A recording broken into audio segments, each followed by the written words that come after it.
राजस्थान की राजधानी जयपुर के नजदीक, मतलब 30 किलोमीटर के दायरे में, और जालसू पंचायत संघ के अध्यक्ष और महेश्वास पंचायत से सरपंच कामरेड रामजी लाल यादव आज हमारे साथ मौजूद है। इनसे जानेंगे कैसे सरपंच में आए, कैसे रहे, और जो आप देख रहे हैं वो जगह, यहाँ बड़े बड़े राजनीतिक दिग्गज यहाँ पधारे, उन्होंने रणनीतियां बनाई, उसके बारे में थोड़ा इनसे जानेंगे। पहले तो सर को जानेंगे। सर जी कैसे आप सरपंच में आए, कैसा आपकी जीवनी रही, क्या रहा? जीवनी तो क्या है जी कि वो मैंने 74 के अंदर एजुकेशन छोड़ दी थी। उसके बाद में 5-7 साल में घर पे ही रहा, पिताजी की सेवा में रहा। फिर मैं धीरे धीरे किसान आंदोलन से जुड़ गया। किसान आंदोलन में नाथुराम जी, कुंभाराम जी ये किसान आंदोलन को लेके आगे चल रहे थे, ये संघर्ष कर रहे थे। किसानों की ज़्यादातर बिजली के लिए मांगे थी उस टाइम के अंदर। तो हमने यहाँ पे किसानों के लिए बहुत संघर्ष किए, और शायद ही इस इलाके के अंदर जितने संघर्ष हमने किए किसी भी और ऑर्गेनाइजेशन नहीं की। हम उस टाइम लोकदल के साथ थे। नाथुराम जी मिर्जा आए थे यहाँ पे। नाथुराम जी मिर्जा राजस्थान के बहुत बड़े नेता रहे। शायद इमरजेंसी के अंदर अकेले नाथुराम जी मिर्जा उत्तर भारत से जीते थे। जितने भी उत्तर भारत की स्टेट है ना, उनमें नाथुराम जी मिर्जा ही कांग्रेस से जीते थे, वरना इंदिरा गांधी भी आई थी। वो नाथुराम मिर्जा या मेरी पंचायत में आए। मैंने उनको सिक्कों से तोला उस टाइम के अंदर, 89 के अंदर सिक्कों से तोला उसको, और शायद 12,000 को सिक्के से दिए उस टाइम के अंदर। और सब किसानों के अंदर धीरे धीरे मेरी पहचान बनी। चुनाव आ रहे थे 88 के अंदर, 1988 के अंदर। तो उन चुनावों से पहले मैंने बिजली के लेके कहीं गेटों पे बहुत धरने वरने लेकर के मैं काफ़ी पॉपुलर हो गया उस टाइम। मेरी उम्र 32-33 साल ही थी, लेकिन जनता का प्रभाव और कुछ हुआ, इसलिए मैं चुनाव जीत गया। क्या उम्र थी उस टाइम आपकी? मेरी शायद 34-35 रही हो। 34-35। और फर्स्ट इलेक्शन आपका? फर्स्ट इलेक्शन था। मैं कितने वोटों से आप जीते उस टाइम सिर्फ 24 वोटों जीता। 24 वोटों से। मेरे सामने मेरे भाई खड़े थे। अच्छा। हाँ, मेरे चाचा के लड़के वगैरह खड़े थे, तो परिवार में डिवाइडेशन हो गया। मैं छोटा था, वो बड़ी थी। फिर आपने मिर्जा जी को सिक्कों से तोला। सिक्का से तोला। तो कैसी, क्या उस टाइम का थोड़ा बताइए, व्यवस्था कैसे रही? उस कैसे टाइम क्या था, देखिए आज तो एजुकेशन है, फिर भी यूथ अपनी मुद्दों के लेके आगे नहीं आ रहा है। उस टाइम में शिक्षा नहीं थी, लेकिन किसान काफी जागरूक थे, और वो अपनी उस टाइम के अंदर जहां भी हम बुलाते थे किसानों को, वो किसान इकट्ठे होते थे। ये बड़ी बात है, ये कहने लायक बात है कि उस टाइम के किसान अपने मुद्दों के लिए लड़ने के लिए आगे आते थे, जो अनपढ़ थे बिल्कुल। और हम जैसे लड़के उनको बुलाते थे तो हजार हजार किसान यहाँ GSS बिजली बोर्ड के जो पावर हाउस होते हैं वहाँ इकट्ठे होते थे। उनको लेकर के हम जयपुर जाते थे। एक दफा तो क्या हुआ, कुंभाराम जी ने हमें ये कहा कि विधानसभा के सामने इधर ना लेना, आप अब सुबह लाना है। अब बताओ शाम को कहे, सुबह कहाँ से लाए? हम आए जयपुर से, पैदल पैदल आए, एक ट्रैक्टर लिया, उस ट्रैक्टर सारी रात माइक बांध के घूम के इलाके में सारी रात प्रचार किया। सुबह हमारे पास 1000 आदमी इकट्ठे हो गए, कोई 20 ट्रैक्टर लेकर के यहाँ ग्रेड खनीपुरा के अंदर, और उनको लेके हम जयपुर गए पुरानी विधानसभा के सामने।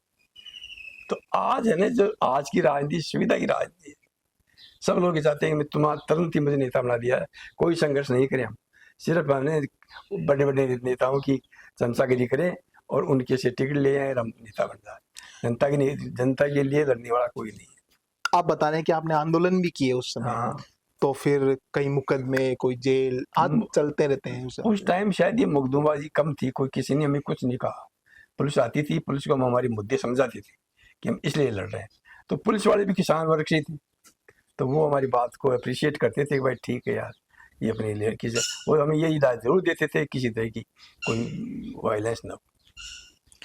अभी जब यहाँ बैठे हुए हैं गांव में, तो मैं देखा हूँ कहीं यहाँ पे हवेलियां जो है वो है, तो कितनी पुरानी ये विरासतें हैं, कितनी क्या है? ये जहाँ बैठे हैं ना अपन, इस जगह को कहते हैं व्यासों की डाणी, और ये बड़ी फेमस जगह है। और हम व्यास कोई नहीं है यहाँ पे, सिर्फ यादव है यहाँ पे। तो हमारे दादाजी, परदादा जी का लाला जी नाम था, वो पास के गांव मोहनपुरा से सन 1901 में आए थे, और आकर के उन्होंने यहाँ सबसे पहले कुआं बनाया, और कुआं बनाने के बाद में जो सामने मकान दिख रहा है ये बनाया, ये, और उसके बाद में ये हवेली बनाई।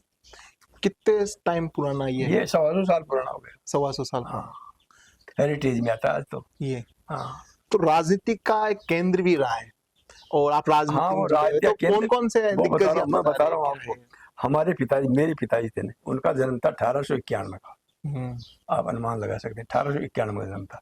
वो उस टाइम के अंदर उन्होंने मैट्रिक पास की थी, और महाराजा कॉलेज से वो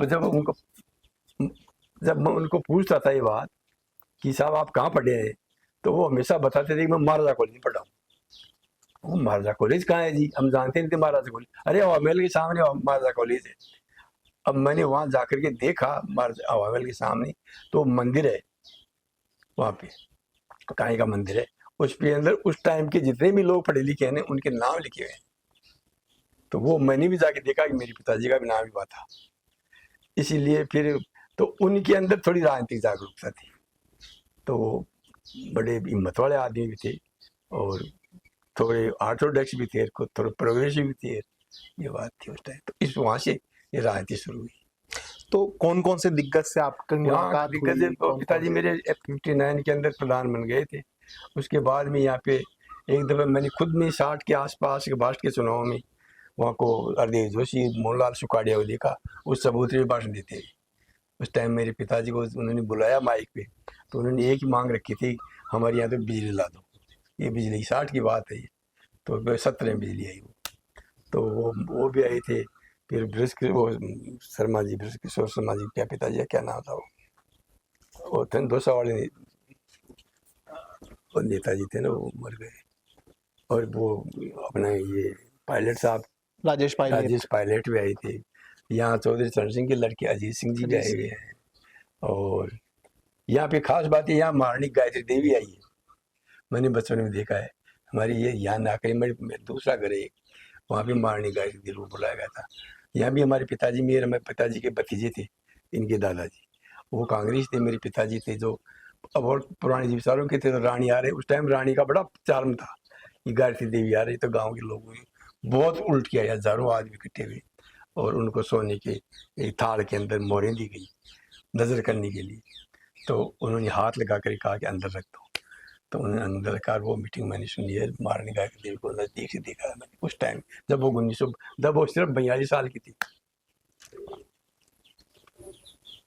और जिस हिसाब से आप बता रहे हैं कि हाँ। बड़े बड़े दिग्गजों से आपकी मुलाकातें रही है, तो उनका क्या अनुभव रहा, उनसे आपको क्या सीखने नहीं, को वो मिला? लोग क्या देखो, क्या चीज? देखिए उस टाइम में आज में बड़ा फर्क है।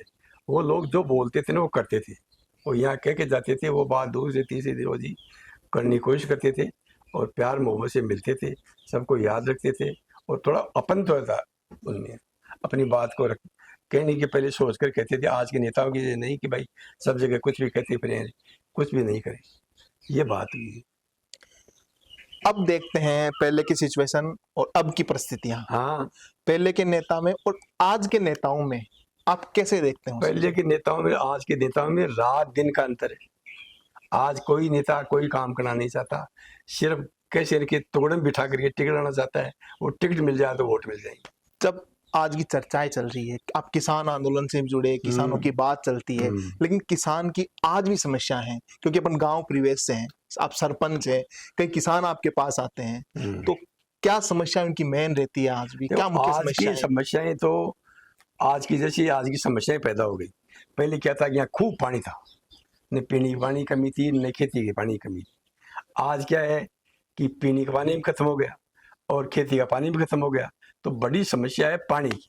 पहले तो पीने के पानी की है, जिसके लिए जल जीवन मिशन नाम की योजना चला रहे, लेकिन वो योजना भी सही नहीं चल रही है। हर गांव में आधे आधे किसानों को पानी की व्यवस्था की है। आदि किसान आज भी उसी गांव के पास पड़ोस में एक गांव एक कनेक्शन हो गया, एक कनेक्शन नहीं हुआ, और ये जल जीवन वाले सब झूठ बोल रहे हैं कि साहब हमने इतना कर दिया इतना। अगर रियलिटी में जमीन पे आके देखे ना, तो ये कहते हैं उनके आधे कनेक्शन भी अभी नहीं हुए। तो ये एक मोटी समस्या है। दूसरी समस्या पानी, खेत का पानी बिल्कुल खत्म हो गया। सिर्फ फार्म पौंड आपने देखे होंगे, फार्म पौंड, तो फार्म पौंड को दाने लग गए लोग बाग। तो ये बरसात से जो भर जाएंगे, उनसे आगे जा करके थोड़ी बहुत फसल हो जाएगी, इसी भी निर्भर है। यहाँ पे मेन चीज अब है दूध की। तो दूध के भाव इतने गिर चुके हैं कि जो बाटा पशु को पशु आहार खिलाते हैं वो और वो मिला के अंदर किसान को कुछ नहीं बचता है। उतना ही महंगा चारा है, उतना ही महंगा उसका पशु आहार है। तो वो उसकी मेहनत, अब आप देखिए किसान की, पशु पालता है, दूध निकालता है, उसमें कितना संघर्ष करना पड़ता है। सुबह 4 बजे उठती है हमारी औरतें, और फिर जाकर के उनको सुबह 10 बजे से होती है, तब जाकर के दूध और दही छाछ ये शहर के लोगों को मिलता है ना, ये तब मिलता है ये। लेकिन उनके संघर्षों का उनका कुछ नहीं मिलता उनको, और उनकी हालत आज भी वही है, वही परिस्थितियां कमजोरी है ये कुल मिलाकर के। लेकिन सरकार कई योजनाएं किसानों को लेकर आ रही है, तो सबसे बड़ी योजना कौन सी आप देखते हैं किसानों के हित के लिए? किसानों के हित के लिए ऐसी कोई योजना तो है नहीं। देखो किसानों ने देखो काफी सब्सिडियां दे रखी हैं किसानों के लिए, जैसे तो उनमें कर दी 3 साल में एक ही सब्सिडी दे सकेगा किसी भी इम्प्लीमेंट के लिए। अब ये कर दिया उन्होंने, तो 3 साल के अंदर क्या एक ही सब्सिडी, एक हैरो आता है, हैरो ही थोड़ा काम आता है किसान के हित में। दूसरा प्लाव भी काम में आता है, कल्टीवेटर भी काम में आता है, ट्रॉली भी काम में आती है, तो उसमें एक एक साधन ला सकता है। तो ये वही समस्या ये है, क्यों नहीं इतने देते हैं। उसमें 50% कर रखा है, बड़े किसान को 50%, फिर छोटे को 70% फिर ऐसे, तो वो बांट रखा है उन्होंने। तो ये किसान कुल मिला के घाटे की सौदा है। और ये समस्याएं किसान के तो खुद खेत में जाके खड़ा होता है, तब 2 रोटी मिलती है किसान को। गांव में और भी चीजें जुड़ी हुई होती है, शिक्षा और चिकित्सा भी शिक्षा। मेन है, तो उसको आप कैसे देखते हैं गांव के बिल्कुल, ये विकास आपने के बहुत बढ़िया सवाल किया। शिक्षा की बात है, शिक्षा में स्कूल गांव गांव में खोल दिए इन लोगों ने, लेकिन जैसी शिक्षा की गुणवत्ता होनी चाहिए वो गुणवत्ता नहीं है आज के अंदर, बिल्कुल नहीं है। टीचर से क्वालिफाइड ही आते होंगे, टीचरशिप में मैं कोई इल्जाम नहीं लगाना चाहता, लेकिन जो चीज निकल के आनी चाहिए ना उनका बाहर कि भाई ये लड़के अच्छी तरह से अच्छे नंबर लाए, तो वो सरकारी ये प्राइवेट स्कूल के मामले में वो ठहर नहीं रहे बच्चे। एक तो उनका डेकोरेशन भी है, आज की तारीख में दिखावा भी तो है ना, तो ये डेकोरेशन भी जो प्राइवेट स्कूल है उनका अच्छा है, तो ढंग से जाते हैं ढंग। तो यहाँ भी क्यों नहीं बढ़िया स्कूलों को फर्स्ट क्लास जैसे इंग्लिश स्कूलें होती हैं शहर के अंदर, वैसे क्यों नहीं कर दी जाए।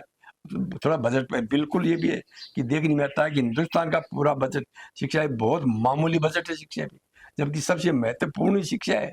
वो किसी ने कहा है, वो अम्बेडकर ने कहा है, किसने कहा है कि शिक्षा वो शेरनी का दूध है, अगर पियोगे तो दहाड़ोगे।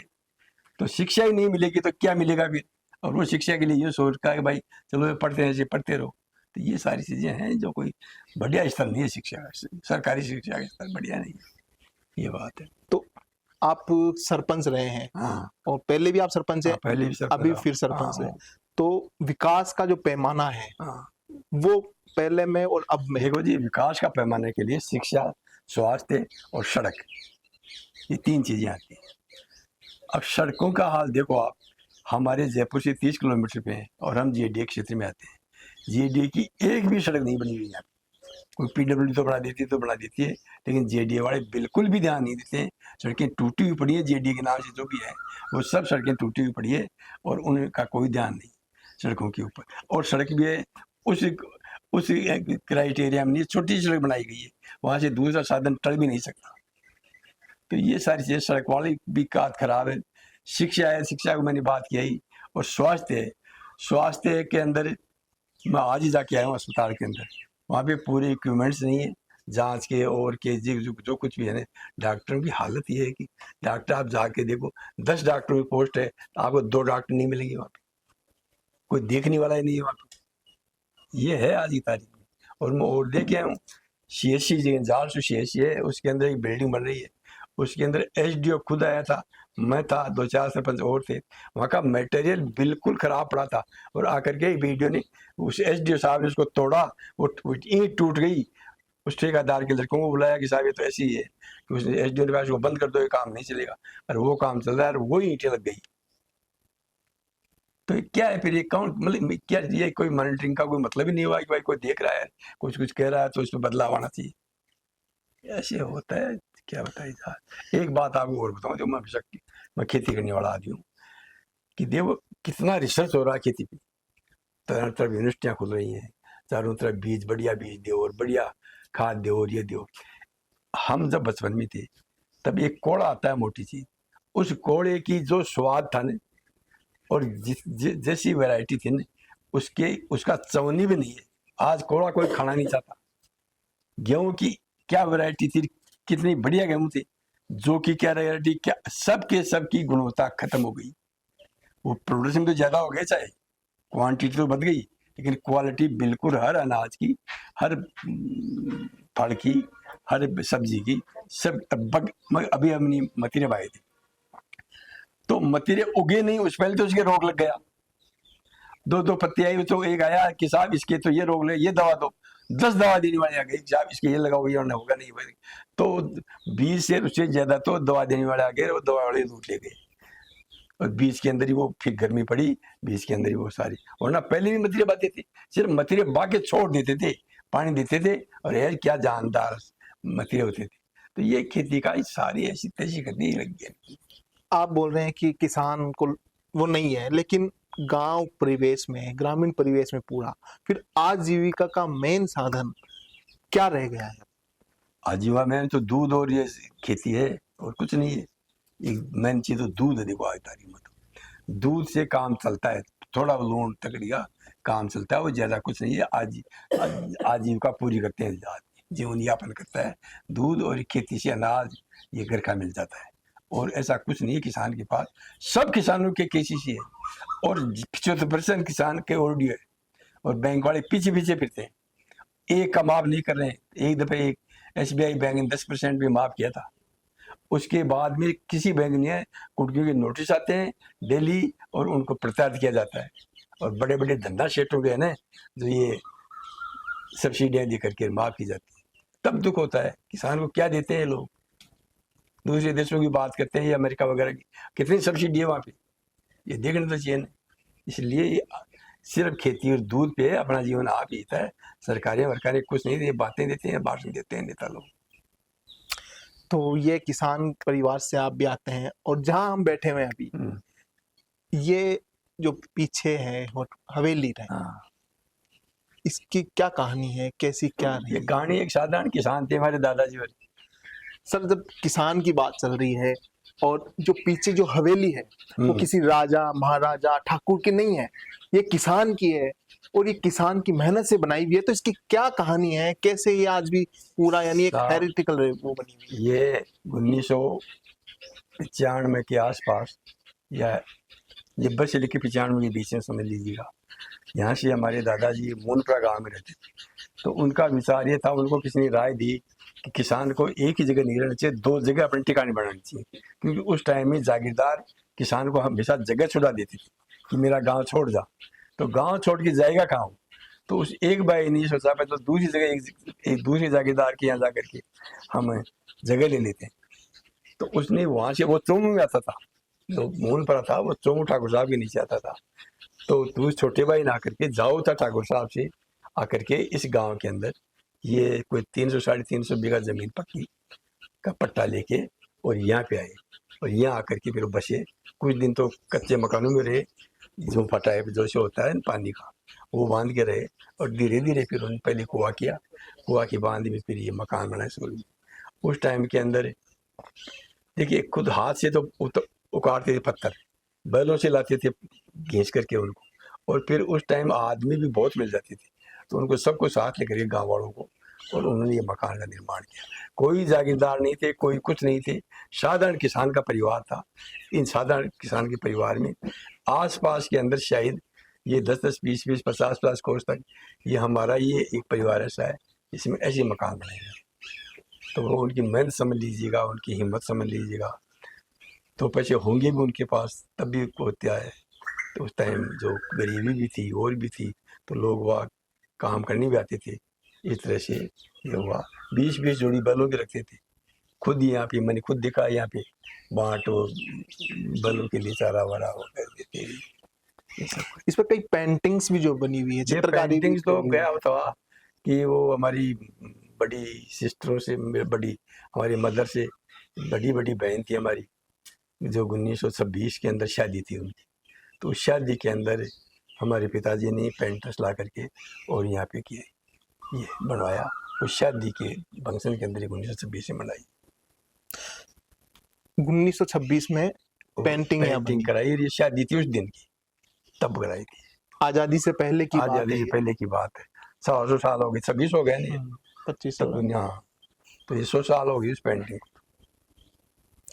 और कोई रोचक इसमें और रोचक किस्सा ये है कि हमारे पिताजी वगैरह ने, हमारे पूरे परिवार ने जागीरदारों से बड़ी लड़ाइयाँ लड़ी है। मतलब वैसी तो लड़ी नहीं, लेकिन ऐसी लड़ी है कि अगर उनको दबाना चाहे ना तो भी हमारे परिवार ने उनकी परवाह नहीं की, क्योंकि वो हमारे पिताजी शिक्षित थे, तो लिखना भी जानते थे, फारसी भी आती थी उनको, इंग्लिश भी आती थी, हिंदी भी आती थी। उस टाइम 10वीं पढ़ना बहुत बड़ी बात थी, और उस टाइम तो अंग्रेजी फारसी से पढ़ाया जाता था, तो वो पढ़े लिखे थे, इसीलिए कई दफे उनसे विवाद हो जाता था जागीरदार से, इसी जागीरदार से जाओ था किसी। तो कभी भी सुना है कि यहाँ हमारे पिताजी के किसी को, हमारे पीछे रहते हैं चौथ जाट लोग, उनके अंदर से कोई पकड़ के ले गए थे जागीरदार, तो उनसे जा करके फिर उन्होंने नजामत में दवा ठोका, और उनको, ये अकेले जाते थे, उनके 40 आदमी जाते थे, तो आके मेरे ठाकुर साहब ने हार मान ली। और उसने जो हाकिम था उस टाइम जजमेंट करने वाला, उसने ये कहा कि मेरे पिताजी जवान थे, तो उन्होंने कहा कि राम कुमार तू इनसे राजीनामा कर ले, ये जागीरदार है, हम इनके कुछ ज़्यादा नहीं बिगाड़ सकेंगे, 3 रुपये इनके जुर्माना का होगा, इससे ज़्यादा कुछ नहीं होगा, सजा तो कर नहीं सकते। तो साहब इसको भी समझाओ। हाँ मैं इसको समझा देता हूँ। तो ठाकुर साहब को बोला कि वो हाकिम कहने लगा कि रे ठाकुर साहब, इस लड़के से राजीनामा कर लो कि इज्जत की जा रही है आपकी, कुछ भी हो जाएगा, मैं क्या करूँगा क्या नहीं करूँगा। तो वो ठाकुर साहब ने साहब करा दे थे, तो वो जागीरदार वो हाकिम ने बोला कि उसको कहा फिर इधर आओ राम कुमार। हाँ अरे ठाकुर साहब मैं राजीनामा कर ले, ये महाराज मत तो करो, उन्होंने हमारा दादा अंजार किया वाला तो मत कर लो। तो खुद जाओ था कि ठाकुर साहब यहाँ आए, और हमारे पिताजी के दादा लाला राम जी थे, उनसे आकर के वो आए, तब काहे का राजीनामा था, वो आए तब वो दादाजी खड़े हो गए, और ठाकुर साहब आप कैसे आए, खुद हम ही बुला लेते, अजी थारो छोरो मारू चुना केस लड़े थे अरबिंड मन ले जाए 40 आदमी खींचे थे, तो इन्हें खोजो राजीनामा कर लिया। और पिताजी ने मेरे पिताजी को कह रहे तू क्या इतनी बड़ी आदमी लड़ता है, ये अपने मालिक है, राजीनामा कर ले, ऐसे नाटक करके और राजीनामा हो गया। उस दिन से चारों तरफ के जागीरदार थे ना, ताजिमी ठिकाना, वो सब के सब ही डरने लगे, यार ये लोग तो पढ़े लिखे लोग हैं, इसीलिए इन लोगों से बच कर हैं। तो सारों ने दोस्त बना लिया, जितनी भी ताजिमी ठिकादार है वो सी बेटा की रोटी खाते थे, और दादा भाई करते थे मेरे पिताजी को, ऐसा उनका रुतबा था उस टाइम। ये वो जगह, ये वो मंच जहाँ बड़े बड़े राजनीतिक दिग्गज यहाँ आए, यहाँ के इतिहास हमने देखा। 1926 में सिस्टर की शादी हुई, उसमें पेंटिंग हुई। ये उस हवेली की कहानी जहाँ से रणनीति का, पूरी राजनीति का मन सजा और बड़े बड़े दिग्गज यहाँ रणनीति करे, ऐसी जानकारी सरपंच साहब की जुबानी वो हमें जानने को मिली इस महसवास पंचायत से।